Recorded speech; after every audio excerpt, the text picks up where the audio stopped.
Karena ternyata ya, yang banyak menahan rezeki adalah dosa. Dalilnya hadis Bukhari. Kata Nabi SAW, tidak ada satu kaum yang menahan zakat harta mereka, atau dalam riwayat yang dikatakan tersebar di tengah-tengah mereka zina dan khamr. Riwayat lain menjelaskan tersebar maksiat, kecuali Allah akan menahan rezeki dari langit, menahan hujan, gak datang rezeki.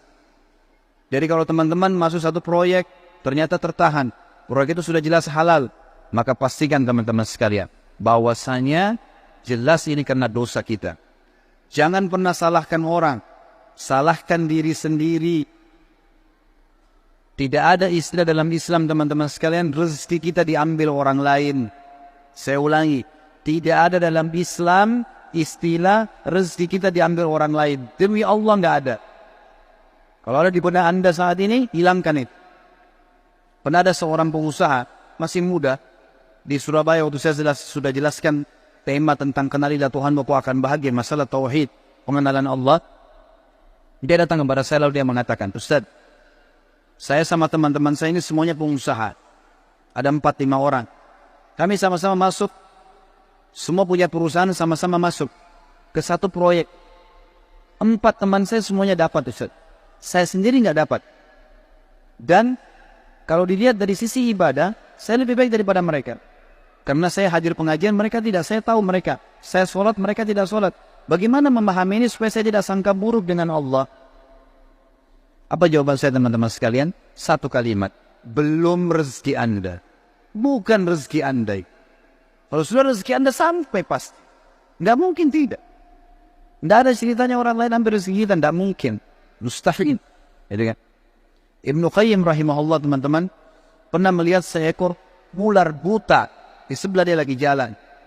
Ular buta ini kelihatan kena selaput matanya warna putih. Lewat di dekat Ibnu Qayyim. Ibnu Qayyim lihat kebetulan dengan hikmah Allah. Lalu dia bilang ular ini buta. Terus tiba-tiba dia bilang, saya bicara dengan diri saya sendiri, saya ingin tahu bagaimana Allah Azza wa Jalla memberikan makan ular ini. Ibnu Qayyim diikuti ular tersebut. Ular itu berjalan. Bisa saja dimakan oleh hewan yang lain, tiba-tiba diserak. Tapi dia jalan. Makhluk Allah. Jalan di muka bumi. Allah SWT penciptanya. Lalu kemudian tiba-tiba dia dapat sebuah pohon. Dia naik ke atas pohon itu. Sampai dia naik ke dahan. Ibnu Qayyim bilang, saya angkat kepala saya ke dahan itu. Saya temukan itu ada seekor burung kecil yang lagi bersihkan sayapnya. Burung ini karena asyik membersihkan badannya. Dia tidak tahu kalau ada ular sebelahnya. Ular karena buta matanya tidak tahu kalau ada burung itu. Tapi ular ini cium bau burung, tiba-tiba diterkam sama dia, lalu dimakan burung itu. Kata Ibnu Qayyim, subhanallah, yang telah memberikan makan ular yang buta matanya. Coba bayangkan teman-teman sekalian. Berapa banyak miliaran makhluk Allah berikan makan.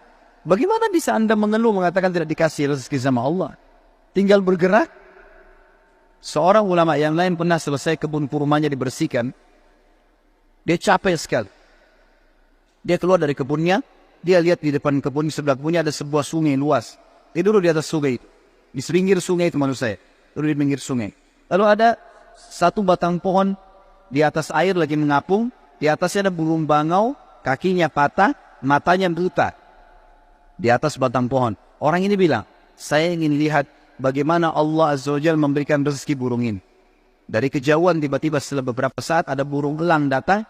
Mencengkram ikan di situ, dekat situ diambil, kemudian ikan itu dia naik, burung elang ini lepas cengkramannya dengan hikmah Allah, lepas cengkramannya, jatuh ikan itu subhanallah di depan burung bangau yang buta di atas batang pohon, bukan jatuh lagi ke air, jatuh ke situ dengan hikmah Allah. Burung elang pergi tidak ambil lagi, burung bangau cium bau ikan tinggal turunkan kepalanya makan, selesai konsepnya. Berapa banyak kejadian seperti ini teman-teman sekalian. Kenapa harus ragu bahwasanya Allah SWT akan memberikan kepada kita rezeki? Maka harus dipahami poin-poin seperti ini. Rezeki akan tertahan dengan dosa.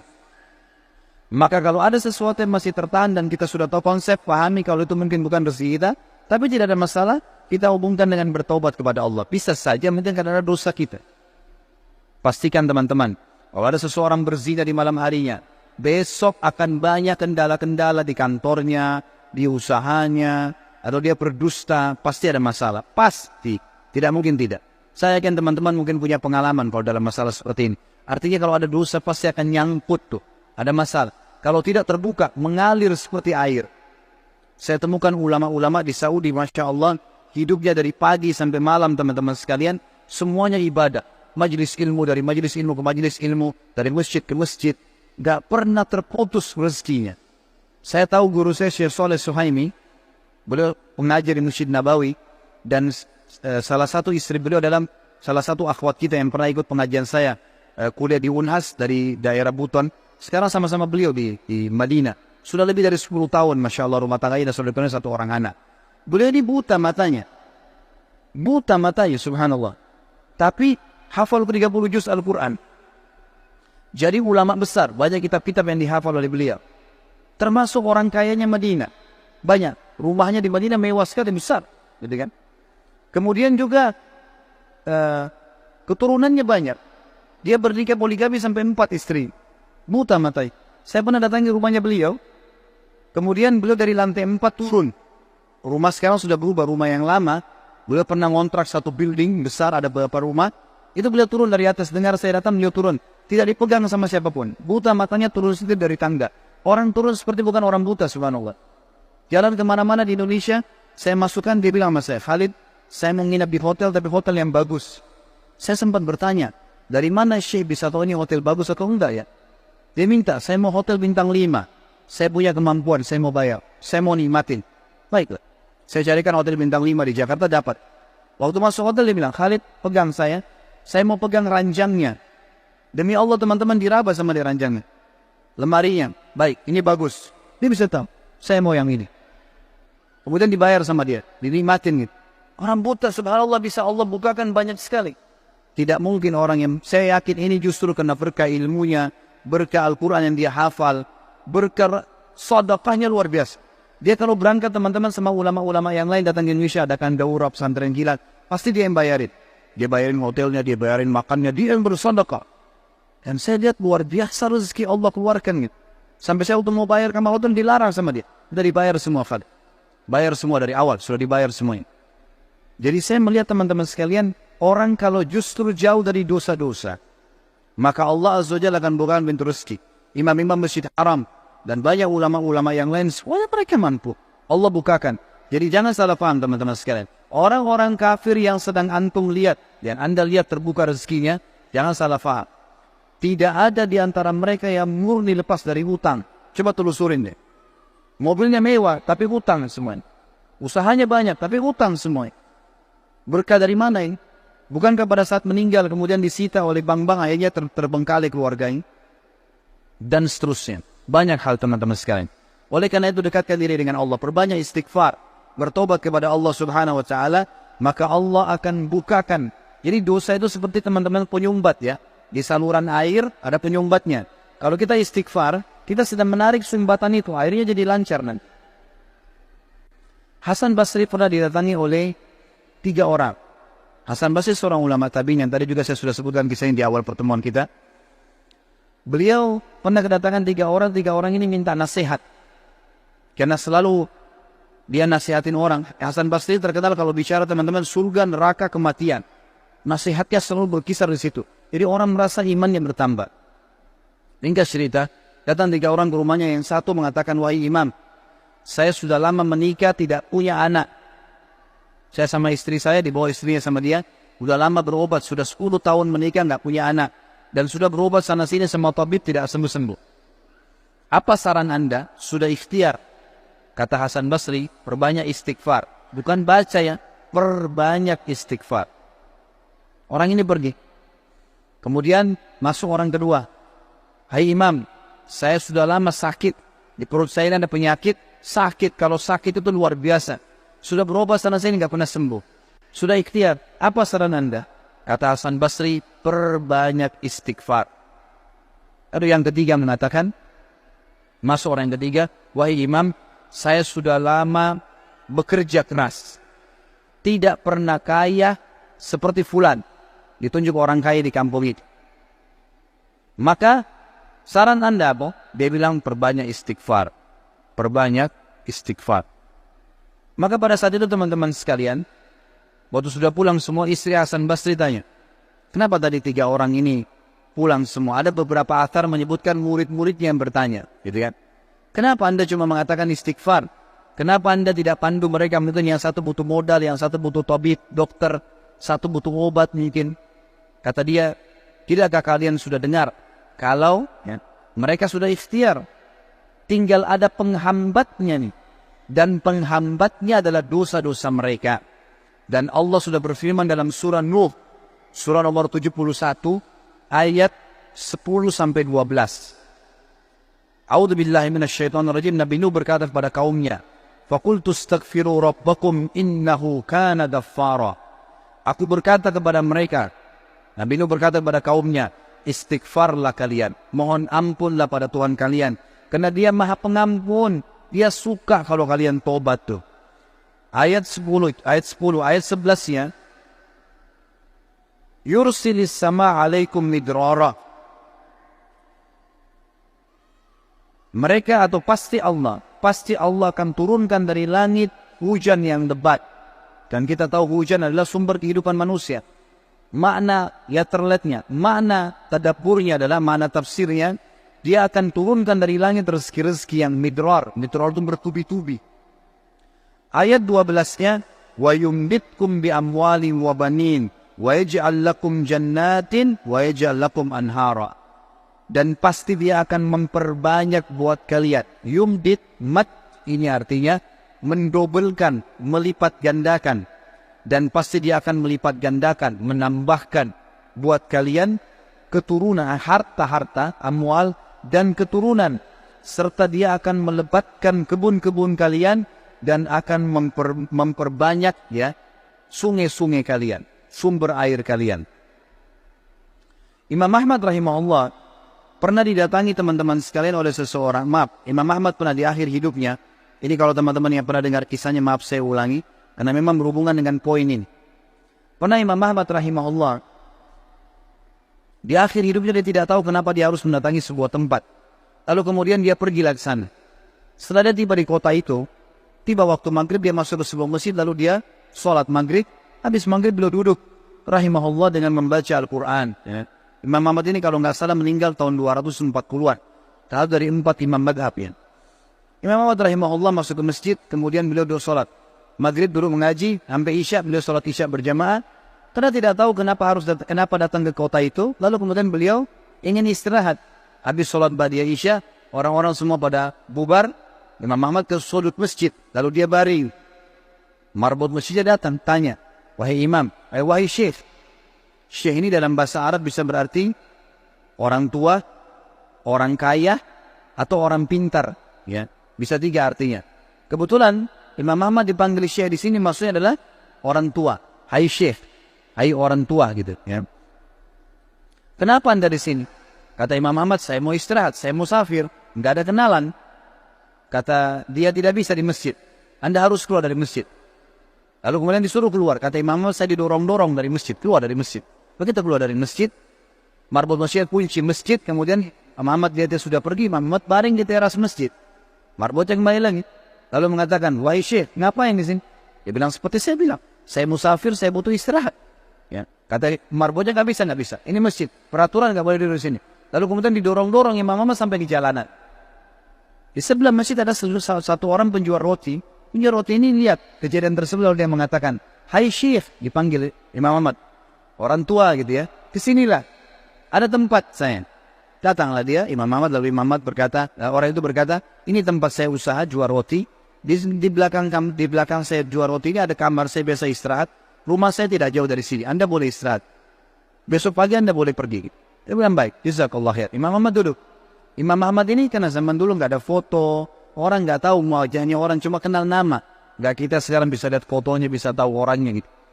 Imam Ahmad bilang ada satu kegiatan orang ini yang unik. Setiap kali orang ini pecahin telur, ambil gandum, ya, tepung, kemudian taruh garam, diaduk, selalu astagfirullah wa atubu ilaih, astagfirullah wa atubu ilaih, terus astagfirullah wa atubu ilaih. Terus dia mengucapkan itu. Maka yang terjadi adalah Imam Ahmad bertanya, berapa lama kau amalkan ini? Sudah berapa lama kau amalkan?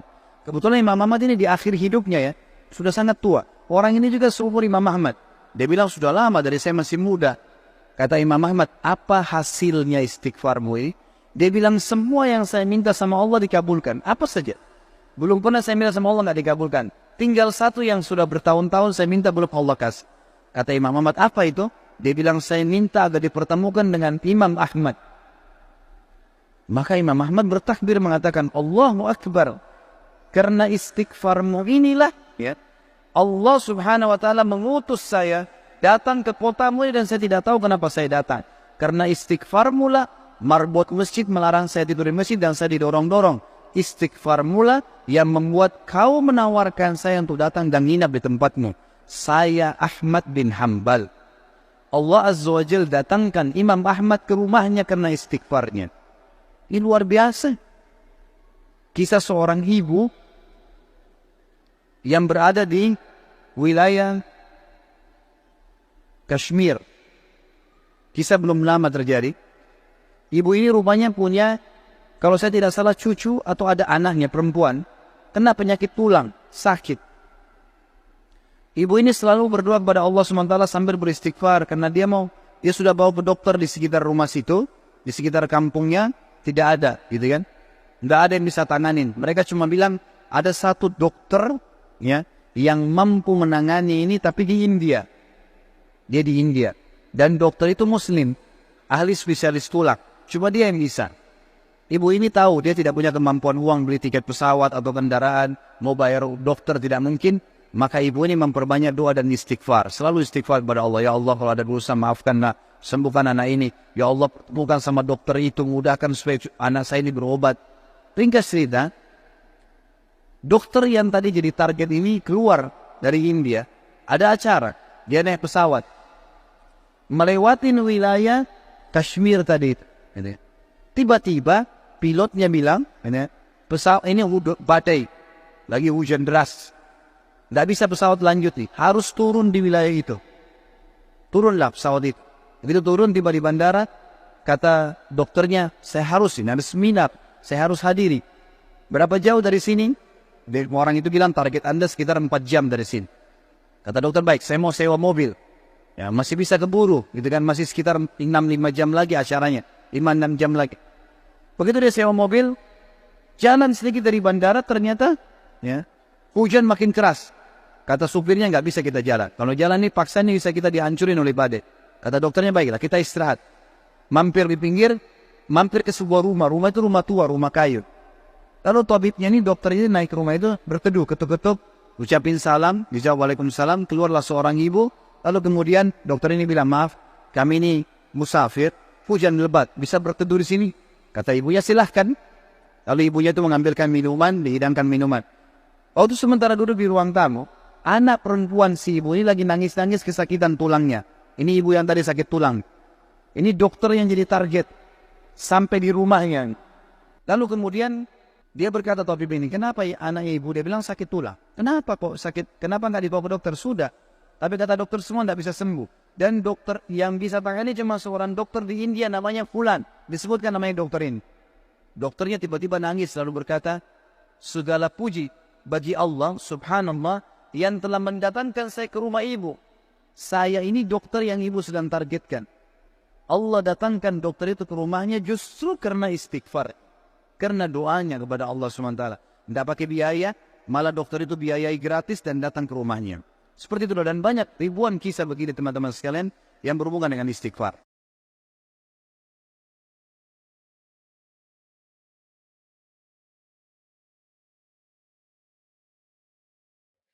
Nah, kalau sedang ada ujian lawannya, tadi saya sudah bilang di poin pertama, pasti akan berpasangan.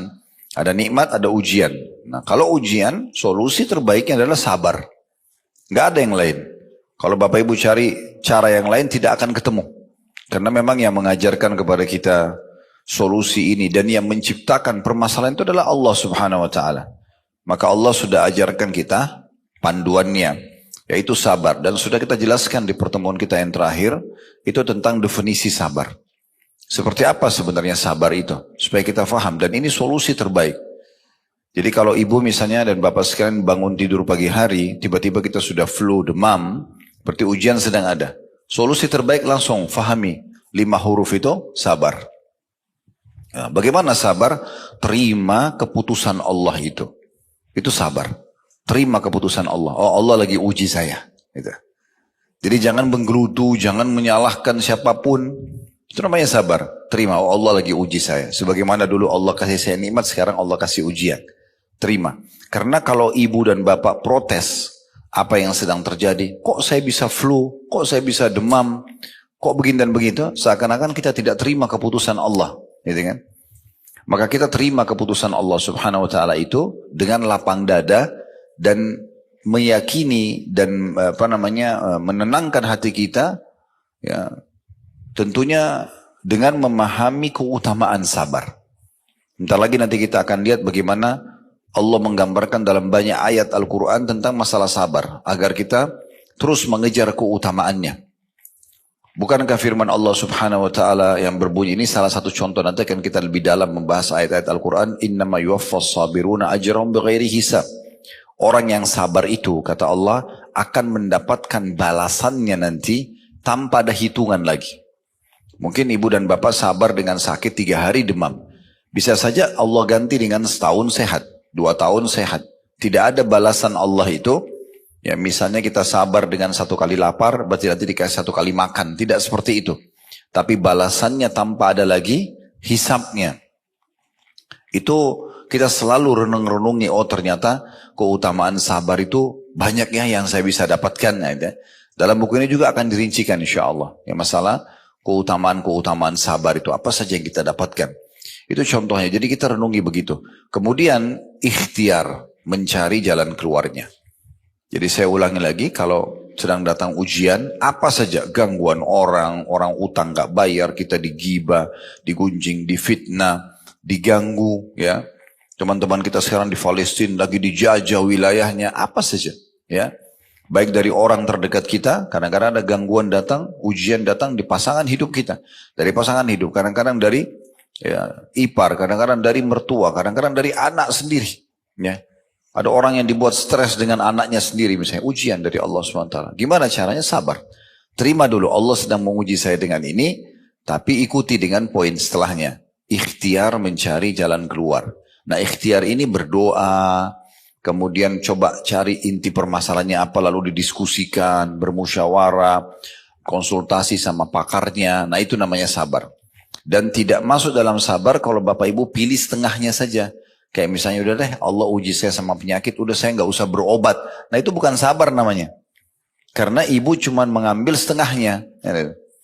Harusnya diterima dulu keputusan Allah, lalu ikhtiar cari jalan keluar. Itu sabar.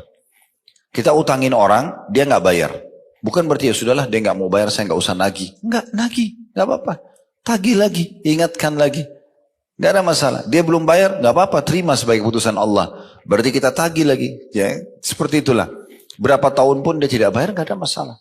Bagi kita itu adalah ujian dari Allah. Toh, kalau kita pertemukan total utang itu dengan rezeki yang Allah kasih dari oksigen yang kita bisa hirup.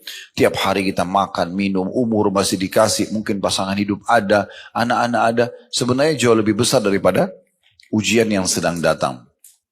Dan sebagai seorang muslim kita dianjurkan untuk meyakini semua ujian akan ada akhirnya. Fa inna ma'al usri yusra. Di setiap kesulitan Allah berfirman dari 1400 tahun yang lalu akan ada kemudahan.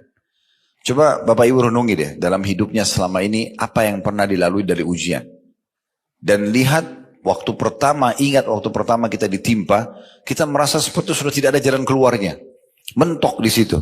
Tapi ternyata beberapa waktu kemudian selesai. Berapa banyak permasalahan kita dalam hidup sehari-hari dari hal yang kecil. Lapar, lalu hilang laparnya. Haus, lalu hilang hausnya. Ngantuk, capek, lalu kita hilang. Kita pernah sakit flu, demam, sakit gigi, terus hilang gitu kan. Gangguan orang terus kita ini. Terus keadaan ekonomi mungkin terpuruk, terus tiba-tiba jadi membaik. Berapa banyak permasalahan dalam hidup kita yang harusnya jadi pelajaran dan pengalaman hidup. Ternyata kita temukan jalan keluarnya. Kenapa pada saat datang ujian sekarang setelah punya pengalaman sekian kali, kita masih bergerutu, masih berkeluh kesah. Toh kita tahu ternyata ada yusrahnya. Setelah usr ada yusrah, setelah kesulitan ada kemudahan. Itu pasti. Dan Allah ulangi 2 kali. Inna ma'al usri yusra.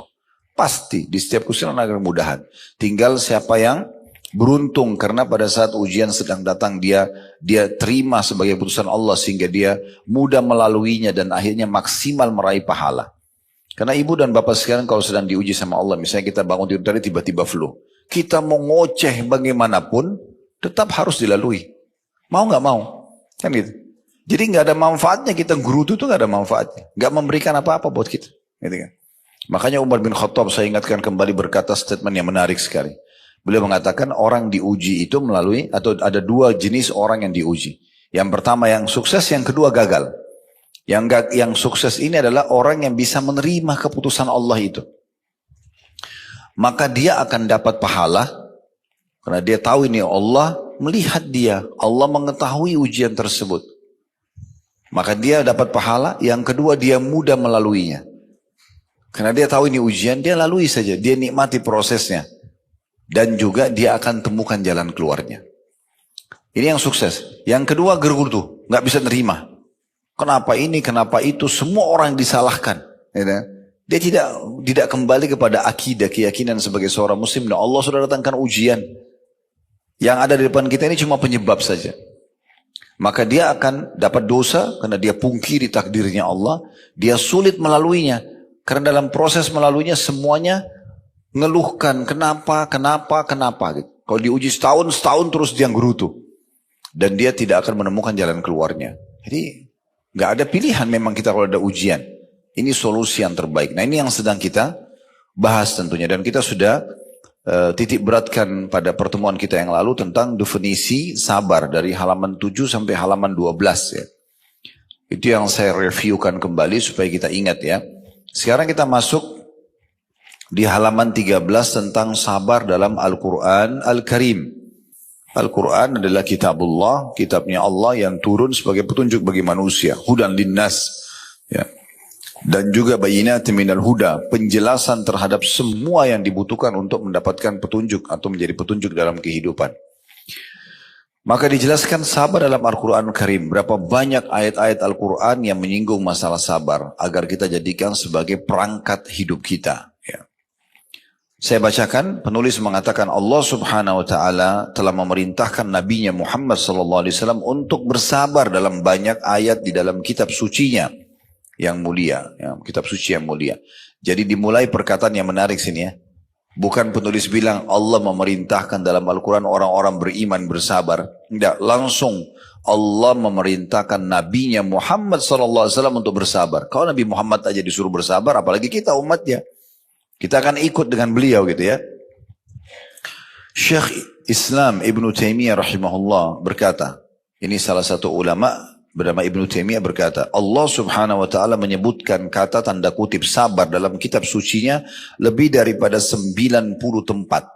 90 kali dalam Al-Quran diulangi perintah sabar ini. Dan bersabar itu hukumnya wajib berdasarkan ijma' umat ini. Jadi kalau ibu dan bapak sedang diuji, sabar itu bukan opsional, tapi kewajiban. Ijma', kesepakatan para ulama tentang masalah ini. Karena kalau tadi saya jelaskan, kalau ibu dan bapak juga tidak sabar, nggak akan dapat solusinya. Nggak ada solusi lain. Gitu kan? Dan sudah kita jelaskan tadi bagaimana definisi sabar itu. Selanjutnya, dikatakan sabar memiliki sejumlah bentuk dalam kitab suci Allah subhanahu wa ta'ala. Ini disebutkan oleh Imam Al-Hafidh Ibn Qayyim rahimahullah. Ibn Qayyim juga nama seorang ulama, dan ini muridnya Ibn Taimiyah tadi. Dalam kedua kitab beliau, Udda Sabirin dan Madarijis Salikin. Dan di sini kata penulis saya ingin menyebutkan sebagian darinya sebagai contoh. Yang pertama, bahwasanya Allah subhanahu wa ta'ala menggantungkan kepemimpinan di dalam agama Islam dengan sabar dan yakin. Mau jadi pemimpin memang harus sabar. Banyak ujiannya. Ya. Setiap sesuatu atau fasilitas yang kita inginkan akan ada ujiannya. Ya. Sehingga tidak semudah itu yang kita bayangkan bisa kita dapatkan lalu kita melaluinya tanpa ada ujian sama sekali. Ya. Dan harus diikuti dengan keyakinan di dalam hati kepada Allah subhanahu wa ta'ala. Sebagaimana Allah sebutkan dalam surah Sajadah ayat 24. Itu disebutkan di poin pertama di halaman 14 ya. yang berbunyi Allah Subhanahu wa taala berfirman wa ja'alna minhum a'immatan yahduna bi amrina lamma sabaru wa kanu bi ayatina yuqinun. Dan kami jadikan di antara mereka itu pemimpin-pemimpin yang memberi petunjuk dengan perintah kami selama mereka bersabar dan mereka meyakini ayat-ayat kami. Jadi ada dua hal yang digabungkan di sini. Kalau mau jadi pemimpin, kata kunci kesuksesannya adalah tadi bersabar dan juga penuh keyakinan bahwasanya Allah Subhanahu wa taala tidak datangkan ujian tersebut kecuali dengan hikmahnya. Kalau ibu masih ingat pernah saya sampaikan Bapak Ibu sekalian, ada diriwayatkan beberapa sahabat Nabi dan itu bahkan dinukil dari seorang sahabat Nabi pada saat mereka lagi disiksa di Mekah. Ini lagi digebukin. Lalu orang-orang kafir Quraisy dalam kondisi orang-orang muslim ini berdarah, terikat, terzalimi luar biasa. Sampai Nabi Muhammad SAW sendiri gak bisa buat apa-apa pada saat itu karena belum punya kekuatan. Maka waktu orang-orang kafir ini mengatakan, kami akan memberhentikan siksaan kami hari ini bukan karena kasihan sama kalian, tapi karena kami sudah jenuh. Besok kami akan kembali siksa kalian lagi. Apa jawaban orang-orang muslim dalam kondisi tergeletak, diikat? Itu luar biasa iman mereka pada saat itu. Mereka mengatakan, sesungguhnya Allah lah yang mendatangkan kalian kepada kami untuk melakukan ini sebagai ujian buat kami. Maka kami akan bersabar. Mereka sabar, mereka nikmati prosesnya. Itu luar biasa. Sampai Nabi SAW mengatakan, sesungguhnya orang-orang beriman itu akan menyukai prosesi ujian itu sebagaimana kalian menyukai kenikmatan. Gitu. Jadi mereka tahu kalau ada ujian itu akan ada datang banyak sekali pahala. Dan juga seperti orang kalau lagi ujian seperti apa sih? Kalau di sekolah ujian akan naik kelas. Orang kalau di kantor ikut pelatihan ujian akan naik jabatan. Nah seperti itu. Sebenarnya di ujung jalan itu ada sesuatu yang besar yang Allah janjikan. Apa saja yang Bapak Ibu sedang melalui sebuah ujian, yakinlah di ujungnya itu ada sesuatu yang Allah siapkan. Tinggal kita berhasil atau tidak. Ya, itu poin yang perlu kita garis bawahi. Imam Sufyan Ats-Tsauri rahimahullah berkata, dengan kesabaran dan keyakinan, niscaya dapat diraih kepemimpinan dalam Islam. Dan Allah buktikan itu. Nabi Muhammad SAW bersabar 13 tahun. Beliau pada saat melihat Sumayyah radhiyallahu anha, ini wanita pertama mati syahid dalam Islam. Dia dulu terposisikan sebagai budaknya Abu Jahal. Sama suaminya bernama Yasir. Dua-duanya beriman kepada Nabi SAW berikut dengan anak dia, anak mereka namanya Ammar. Semua ini sahabat yang mulia. Ammar waktu itu kalau tidak salah masih umur 9 tahunan. Ya. Maka Sumayyah ini dalam kondisi hamil, Abu Jahal pegang tombak kecil. Dan dia berkata, hai Sumayyah, tinggalkan agamanya Muhammad. Atau kalau tidak saya akan tusuk perutmu dengan ini. Ini orang lagi hamil, mau ditusuk perutnya. Dan di bawah terik matahari lagi diikat kedua tangan dan kakinya. Maka Sumayyah mengatakan, saya tidak akan meninggalkan agama Allah. Tetap aja. Lalu Abu Jahal menusuknya. Mati syahid gitu. Kemudian Yasir berusaha mau bela istrinya, nggak bisa. Dibunuh juga oleh Abu Jahal. Waktu Nabi SAW lewat, karena belum punya kekuatan. Maka apa jawaban beliau? Sabran ala Yasir fa inna mau'idakumul jannah. Sabarlah keluarganya Yasir. Karena janji kalian, jawaban kalian ini adalah surga. Dan orang-orang yang merasakan siksa, gangguan. Kita kasih contoh siksaan begini supaya nanti yang lain-lain ini hanya sekedar gosipan dari orang, hanya sekedar utang belum bebas. Itu kecil. Lihat teman-teman kita di Palestina, tuh rumahnya hancur. Ya. Bagaimana keluarga mereka mati depan mata mereka. Berita terbaru kemarin ada satu bapak, istrinya sudah meninggal. Empat anak perempuannya masih kecil-kecil semua, masih beda-beda setahun. Ya. Dari 14 tahun sampai 10 tahun. Semuanya meninggal depan mata dia. Dia dibungkus kain kafan. Mati semuanya gitu kan. Tapi mereka subhanallah lalui dengan terima gitu. Mereka tetap mempertahankan wilayah mereka. Mereka merasa mereka punya hak. Mereka laluin. Ada satu bapak. Jawabannya luar biasa gitu. Di belakang bangunan rumahnya yang sudah runtuh. Di situ toko dia. Di situ rumah dia dulu. Keluarganya. Sudah meninggal semua. Tinggal dia sendiri. Ditanya oleh seseorang diwawancarai, kenapa? Bagaimana caranya anda lalui ini? Dia bilang ini takdirnya Allah. Allah sedang mendatangkan ujian ini kepada kita. Gitu. Lalu bagaimana dengan keluarga yang sudah meninggal? Mereka sudah mendahului saya ke surga. Saya juga akan menyusul.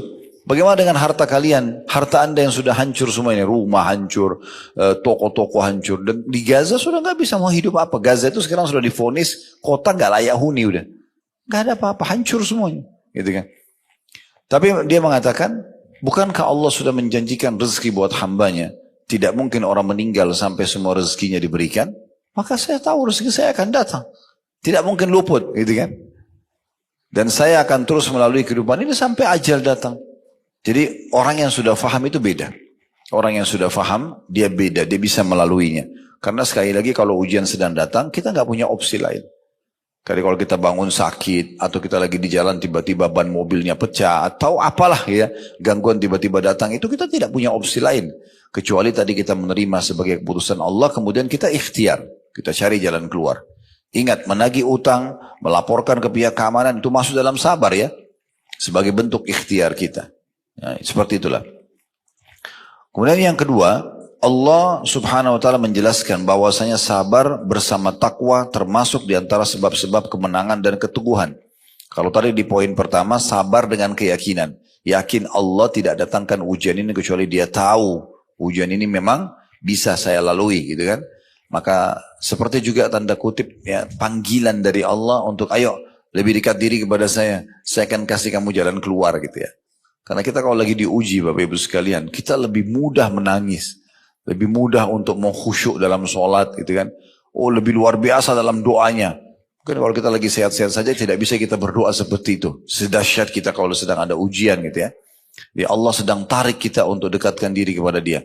Tinggal minta karena yang ciptakan kita Allah, yang ciptakan ujian itu Allah dan bisa memberikan jalan keluar hanya Allah. Maka Allah akan kasih. Selesai, sesederhana itu sebenarnya ya.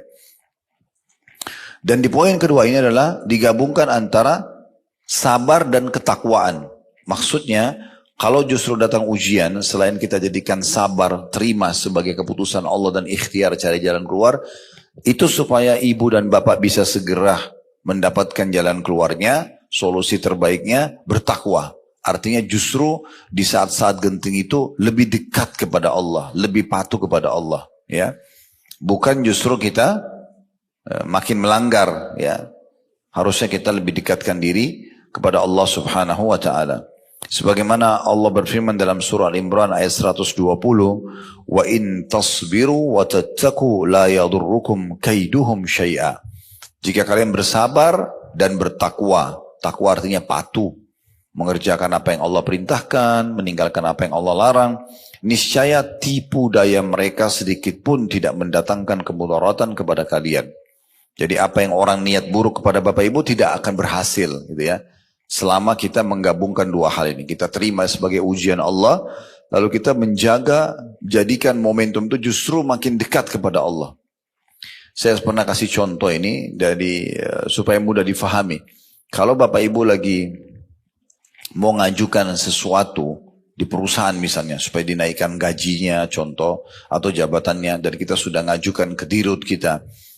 Proposal atau permohonan untuk dinaikkan jabatan kita. Kira-kira kita menjadi staf atau pegawai yang lebih baik, yang lebih patuh dengan peraturan perusahaan, atau kita jadi pegawai yang ugal-ugalan? Hah? Kan pasti kita kalau mau supaya proposal kita itu diterima, pasti kita makin tunjukkan prestasi. Makin tepat datang, ya, makin bagus pekerjaannya, sehingga dirutnya itu akan menilai, oh orang ini pantas untuk diberikan. Tapi kalau dia telat datang, dia malah ugal-ugalan, mana mau diterima. Nah sebenarnya takwa itu seperti itu, supaya mudah memahaminya. Jadi makin ada ujian, makin dekat kepada Allah. Makin sholat malam, makin sholat duha, makin berdoa, makin sedekah. Ya, ada salah satu jemaah kami, di salah satu wilayah di Indonesia ini, Masya Allah setelah dia dengarkan ceramah tentang bab keutamaan sedekah. Kebetulan kami pernah sampaikan lengkap bedah buku ya tentang keajaiban sedekah. Itu luar biasa. Salah satunya dia akan mendatangkan solusi dari permasalahan yang. Jadi kalau Bapak Ibu mau ringkas supaya cepat menemukan jalan keluar, sedekah salah satunya. Karena kata Nabi SAW, obati penyakit kalian atau orang-orang sakit kalian dengan sedekah. Dalam riwayat lain, penuhi dan percepat hajat kalian dengan sedekah. Jadi makin banyak dikeluarkan, maka makin cepat permasalahan selesai. Dia bilang, Ustaz, saya praktekin. Hampir setiap ada masalah, saya tidak bisa menemukan jalan tercepat seperti sedekah. Saya bahkan seperti orang ketagihan, ada masalah saya makin bersedekah. Belum selesai saya sedekah lebih besar lagi. Dan jumlahnya tidak dibayangkan gitu ya, sesuatu yang sangat besar. Dia keluarkan dan selesai urusannya. Dan Masya Allah, Allah gantikan dari sumber-sumber lain, ya rezeki-rezeki yang datang. Ini salah satu contoh bentuk ketakwaannya kepada Allah Subhanahu wa ta'ala. Di sini kata beliau, perhatikanlah apa yang terjadi pada Nabi Yusuf alaihissalam berupa kemuliaan dan kekuasaan mapan di muka bumi. Sedangkan peristiwa yang terjadi padanya di istana Al-Aziz atau penguasa Mesir pada saat itu, semuanya dengan sebab kesabaran dan ketakwaan beliau kepada Allah Subhanahu wa ta'ala. Sebagaimana Allah gambarkan dalam surah Yusuf ayat 90, innahu may yattaqi wa yasbir fa innallaha la yudhi'u ajral muhsinin. Sesungguhnya barang siapa yang bertakwa dan bersabar, maka sesungguhnya Allah tidak menyia-nyiakan pahala orang-orang yang berbuat baik. Surah Yusuf surah yang paling masyhur dalam Al-Quran karena Allah mengatakan di dalamnya ada kisah yang terbaik. Dia masih kecil, saudara kandungnya sendiri yang merasa hasad dengan dia, kenapa Nabi Yakub lebih perhatian, maka akhirnya dia dilempar di sumur dalam kondisi dia masih kecil.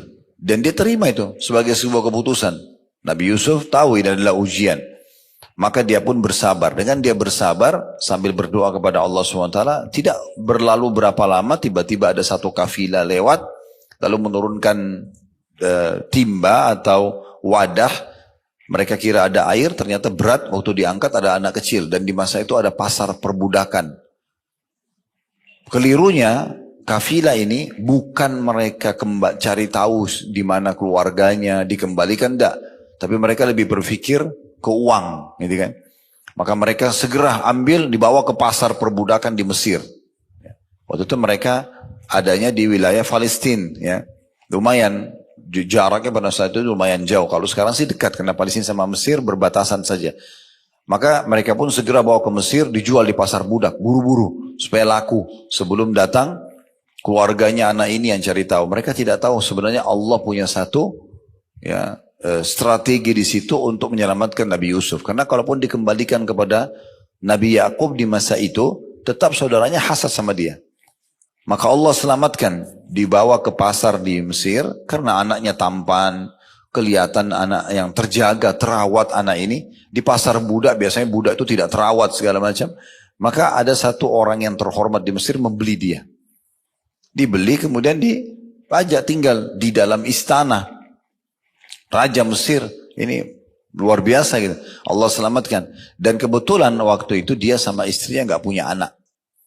Maka dia bilang sama istrinya, pelihara baik-baik anak ini. Ya, mungkin bisa membantu kita atau bisa menjadi anak kita. Karena kita belum punya anak. Maka dirawatlah oleh sang ratu tersebut, gitu kan. Dan dia pindah dari rumah yang biasa, ya, dengan kesabaran dia ke istana raja. Tumbuh besar dalam kondisi aman. Karena jauh dari saudara-saudaranya. Sampai dia remaja, dia dewasa. Terjadilah tentu kisah yang sangat masyhur ya. Karena ibu majikannya sendiri suka sama dia. Kemudian dia bersabar gitu kan. Bagaimana dia dikejar-kejar oleh sang perempuan ini. Masuk dalam kamarnya, ditutup pintunya. Lalu ditawarkan untuk berzina.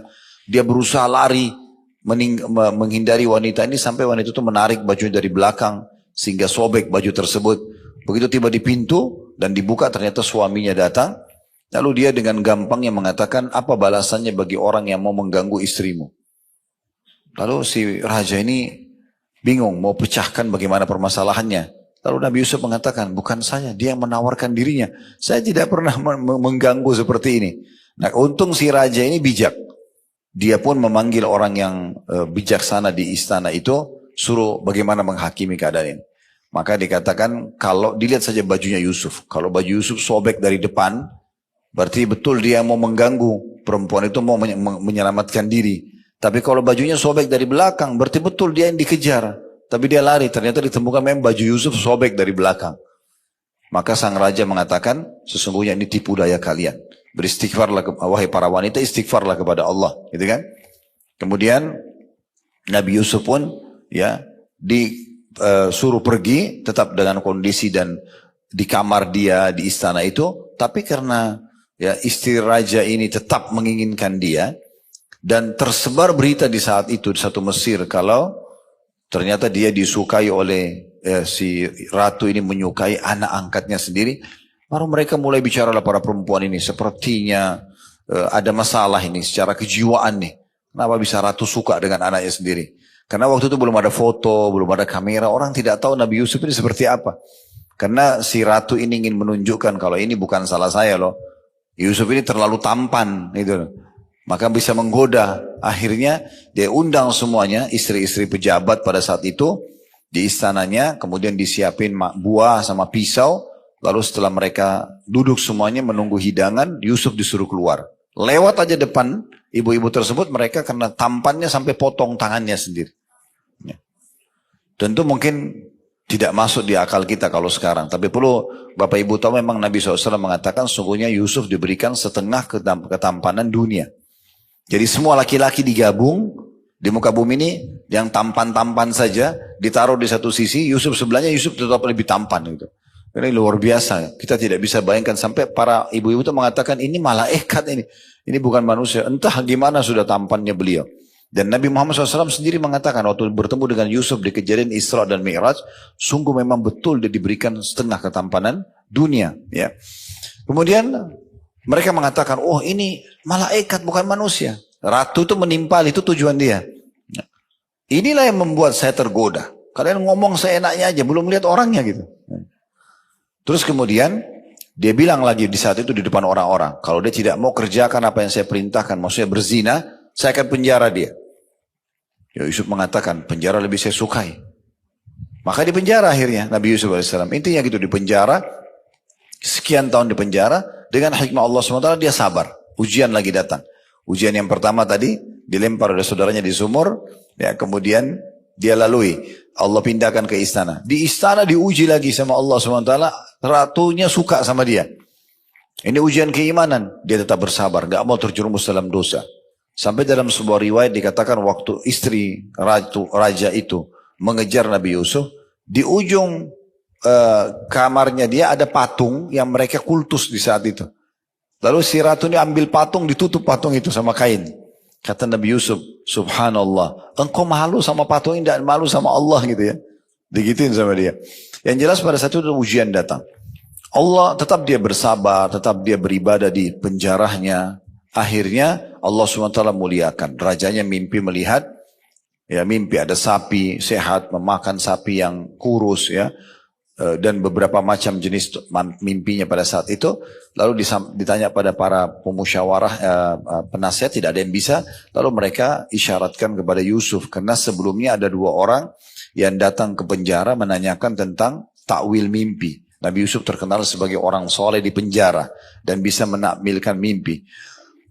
Maka ada dua orang yang datang menceritakan mimpinya dan berhasil seperti apa yang Nabi Yusuf takwilkan. Maka waktu terjadi raja mimpi, diingatkanlah ya, kalau ada seseorang yang di penjara, Yusuf itu pintar bisa menakwilkan mimpi. Raja bilang, coba tanyakan tentang mimpi saya. Ditakwilkanlah mimpinya. Setelah itu raja mengatakan, datangkan kepada saya. Saya ingin dia menjadi penasihat saya khusus gitu. Nah, ini juga anak angkatnya gitu. Maka dikatakan pada saat itu, coba tanya dulu, sebelum saya mau diangkat, dikasih jabatan apapun, bagaimana keadaan para wanita yang memotong tangan-tangan mereka itu. Karena isunya Nabi Yusuf yang mau mengganggu mereka. Maka semuanya perempuan itu memberikan kesaksian, kami tidak pernah mengetahui hal-hal yang buruk. Yusuf cuma lewat.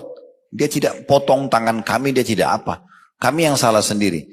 Nah di saat itu ratu baru mengatakan, sekarang kebenaran harus disampaikan. Kalau memang saya dulu yang tawarkan diri saya dan dia termasuk orang jujur. Dia tidak mau memang melakukan. Maka setelah itu, karena dia bersabar, tetap bertakwa. Ini kan takwa ya.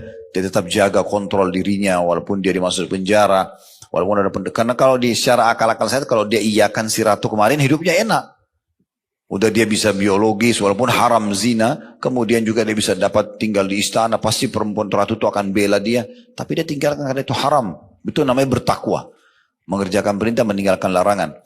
Maka akhirnya Allah muliakan dia. Lalu raja memanggilnya dan dikatakan dia diberikan jabatan. Itu Nabi Yusuf menjadi orang yang punya jabatan tinggi di kerajaan tersebut.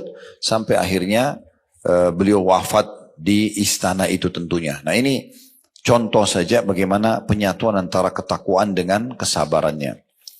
Yang ketiga, bahwasanya Allah Subhanahu wa taala telah mengabarkan tentang dilipat gandakannya pahala-pahala orang yang bersabar, dan bahwasanya mereka akan diberi balasan dengan pahala yang lebih baik daripada amal-amal mereka. Sebagaimana Allah sebutkan dalam surah An-Nahl ayat 96, وَلَنَجْزِيَنَّ الَّذِينَ صَبَرُوا أَجْرَهُمْ بِأَحْسَنِ مَا كَانُوا يَعْمَلُونَ. Dan kami benar-benar akan memberi balasan kepada orang-orang yang bersabar dengan pahala yang lebih baik daripada apa yang telah mereka kerjakan. Maksudnya di sini bisa mendapatkan dua hal. Pahala melimpah dari sabarnya, dan juga amal apapun yang dia kerjakan karena dalam ujian, maka akan dilipat gandakan pahalanya. Akan dilipat gandakan pahalanya. Ya. Jadi beda pahala orang yang beribadah di saat sedang ada ujian, sehingga dia melaluinya dengan sabar, dengan orang yang sedang tidak diuji. Ya. Intinya makin berat sebuah ujian dan kita tetap beribadah, maka makin besar pahalanya. Makanya kata Nabi SAW, Inna idhamal ajri ma'idhamil bala. Sesungguhnya besarnya kadar pahala sesuai dengan besarnya kadar ujian itu datang. Tidak mungkin sama orang yang sholat subuh di Indonesia, misalnya rumahnya dekat masjid ini, jalan kaki, dengan orang yang di Rusia sekarang misalnya musim dingin, dinginnya -5, -10, tapi tetap ke masjid. Saya teman-teman kita muslim, Masya Allah di Rusia itu lagi salju, penuh semuanya. Mereka tetap sujud di salju itu. Ya. Mereka tetap sholat subuh dingin sekali.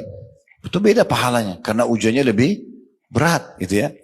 Jadi kalau ibu dan bapak mengerjakan sebuah perintah agama, dan melalui satu proses yang berat, kita ngantuk banget, tapi ingin sholat malam. Lalu kita tetap berusaha sholat. Ya, dengan orang yang memang tidak bisa tidur, kemudian dia sholat malam, itu beda pahalanya. Ya, sudah beda. Begitu juga dengan ujian, sama. Orang yang ringan, beda pahalanya dengan orang yang sedang, ujiannya orang yang berat. Itu beda semua. Akan ada sesuai dengan kadar ujian itu datang.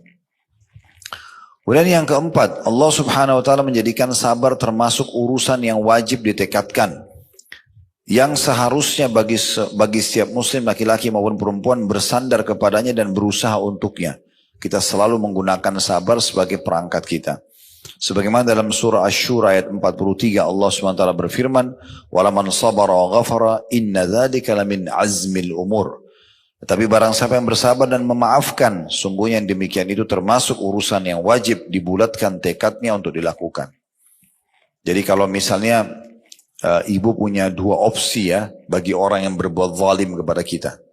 Opsi yang pertama, pernah saya jelaskan itu, ibu murni dan bapak sekalian dendam.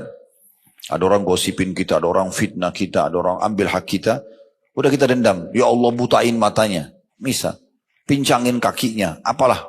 Matikan dia, contoh, karena dia terasa terzalimi banget. Hartanya diambil misalnya, atau dia disakiti, dirusak nama baiknya. Bisa dia terzalimi. Karena orang yang terzalimi tidak ada hijab antara dia sama Allah. Bisa diterima doanya. Tapi ini murni balas dendam Bapak Ibu sekalian. Allah kabulkan matanya buta. Bisa dapat apa?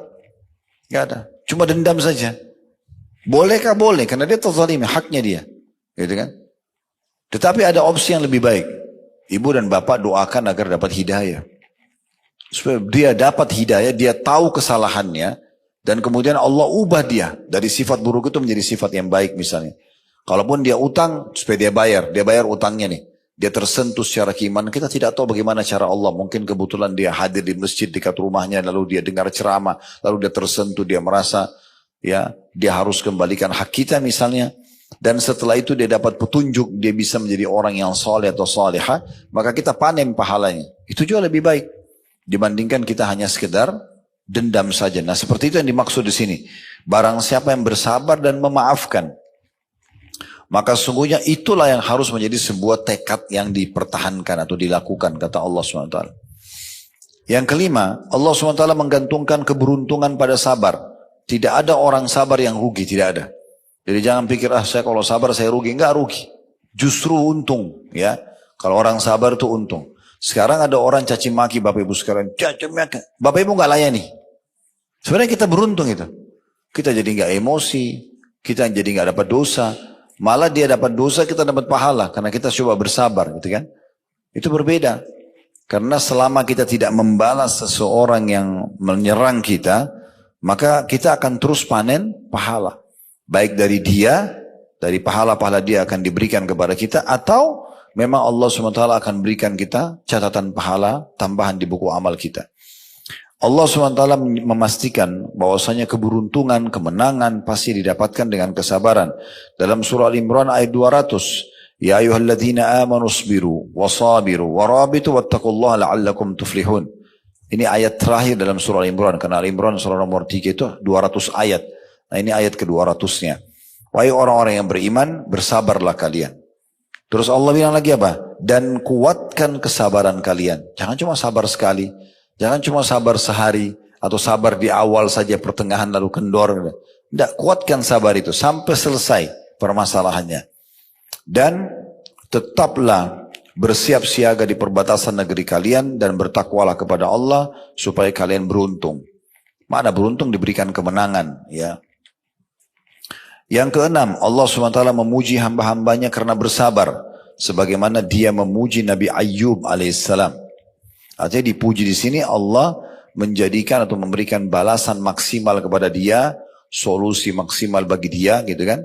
Sebagaimana Allah ceritakan Nabi Ayyub. Kalau Bapak Ibu pernah dengar ada istilah kita di Indonesia itu sabar Ayyub, ya. Karena Nabi Ayyub ini sangat penyabar. Jadi kalau mau sabar, sabarlah seperti Nabi Ayyub, karena sabarnya luar biasa gitu ya. Allah menyebutkan dalam surah Shad ayat 44, Inna wajadnahu sabira ni'mal abd innahu awwab. Sesungguhnya kami dapati dia Ayyub seorang yang sabar, dia adalah sebaik-baik hamba, sesungguhnya dia amat taat kepada Tuhannya. Ini yang saya ketahui ya, sebatas ilmu saya. Nabi Ayyub alaihissalam itu dia menikah, awal pernikahan dia 20 tahun pertama. 20 tahun pertama semuanya kenikmatan. Semuanya, tidak pernah ada masalah. Bahkan Allah karuniahi dia 12 orang anak dari istrinya ini laki-laki semua. Semuanya tampan-tampan, semuanya pintar-pintar, ya. Laki-laki semuanya. Nabi Ayyub sendiri tampan, tokoh masyarakat, seorang nabi, kaya raya, istrinya juga cantik, sempurna. Pokoknya kehidupan mereka ideal sekali. 20 tahun. Tahun atau hari pertama tahun 21, Allah Subhanahu wa taala datangkan ujiannya dalam 3 hari, Bapak Ibu sekalian. Ujian datang dalam 3 hari, habis semuanya. Hari pertama ujiannya, 12 orang anak laki-lakinya lagi makan di satu ruangan, kayak ruang itu, rubuh atapnya, mati semua. 12 anak laki-lakinya mati semua dalam 1 hari. Bukan 1, 2 ya, 12-nya semua. Dalam 1 hari, tidak punya anak langsung. Habis ceritanya. Kan orang mungkin mati anaknya 1, 2, ini 12-nya semua mati. Hari kedua, Allah Subhanahu wa taala datangkan hama di perkebunan dan peternakannya, habis semua. Hari kedua jadi miskin, gak punya apa-apa. Karena masa itu kekayaannya di harta hewan ternak dan perkebunannya. Habis semua. Di hari ketiga, Allah datangkan ujian, kena penyakit kulit. Ya, semua orang menjauh dari Nabi Ayyub. Karena takut tertular. Padahal dia itu Nabi. Dia harus berdakwah kan gitu. Tapi datang ujian. Nabi Ayyub tidak mengucapkan satu kata. Bukan lagi gerutu banyak. Satu kata. Mengeluh kenapa ya Allah, gak ada. Jadi nikmat aja prosesnya. Dalam 3 hari, habis tidak punya anak, habis nggak punya harta, juga kena penyakit yang menular lagi. Luar biasa. Ada beberapa asar menyebutkan istrinya pun menjauh, ada yang mengatakan istrinya tetap menemani dia, bersama. Maka berjalan, sampai kurang lebih 18 tahun. 18 tahun begitu keadaannya. Nggak punya anak, nggak punya harta, ya, dan juga kena penyakit yang menular. Istrinya sempat bilang, wahai Nabi Allah, tidak usah minta lagi